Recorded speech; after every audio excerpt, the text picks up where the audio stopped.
ఒకానొక సమయంలో బ్రహ్మదేవుడు సృష్టిని సంరక్షించడానికి అవసరమైన శాస్త్రాలు, వేదాలు, పురాణాలు అన్నీ కూడా తన దగ్గరే ఉంచుకున్నాడు. కల్పాంతరంలో అలసిపోయిన బ్రహ్మదేవుడి దగ్గర నుండి హయగ్రీవుడు అనే రాక్షసుడు దేవుళ్ళ కంటే రాక్షసులే ఉన్నత స్థానంలో ఉండాలని ఆ పవిత్ర గ్రంథాలను, వేదాలను దొంగిలించి సముద్ర గర్భంలో దాక్కున్నాడు. ఈ పరిస్థితిని గమనించిన విష్ణువు మత్స్య అవతారాన్ని ధరించి సముద్రంలో దాక్కుని ఉన్న హయగ్రీవుడిని సంహరించి వేదాలను తిరిగి తెచ్చి బ్రహ్మదేవుడికి అందజేశాడు.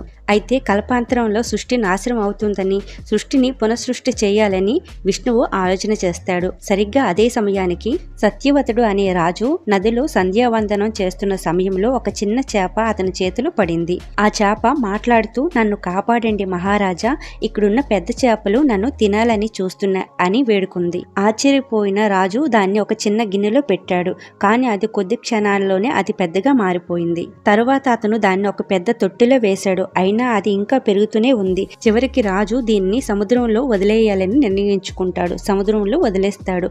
అప్పుడు ఆ చేప విష్ణుమూర్తి అవతారంగా సత్యవతునికి దర్శనమిచ్చి ప్రళయం వస్తుందని, సమస్త భూమిని నీరు ముంచేస్తుందని, సమస్త ప్రాణాల రక్షణ కోసం ఒక పెద్ద పడవను తయారు చేసి సప్త ఋషులతోనూ వివిధ విత్తనాలతోటి జంతువులతో కలిసి ఈ పడవని ఎక్కమని చెప్పాడు. సత్యవతుడు చేప రూపంలో ఉన్న మహావిష్ణువు మాటలు విని ఒక పడవని నిర్మాణం చేసి ఋషులతోటూ విత్తనాలతోటూ జంతువులతో కలిసి ప్రళయకాలంలో పడవలో ఎక్కారు. అప్పుడు చేప రూపంలో ఉన్న మహావిష్ణువు ఆ పడవకు నాగరాజు వాసుకుని తాడుగా చేసి లాగాడు. ఒక పెద్ద పర్వతానికి వేసి కట్టాడు. ప్రళయం తర్వాత మత్స్య రూపంలో ఉన్న మహావిష్ణువు మానవాళికి సృష్టికి పునఃసృష్టి చేసి ధర్మాన్ని కాపాడాడు, సృష్టిని కొనసాగించాడు. ఈ మత్స్యావతారం ద్వారా భగవంతుడు ప్రాణాలను రక్షించి ధర్మాన్ని స్థాపించాడు.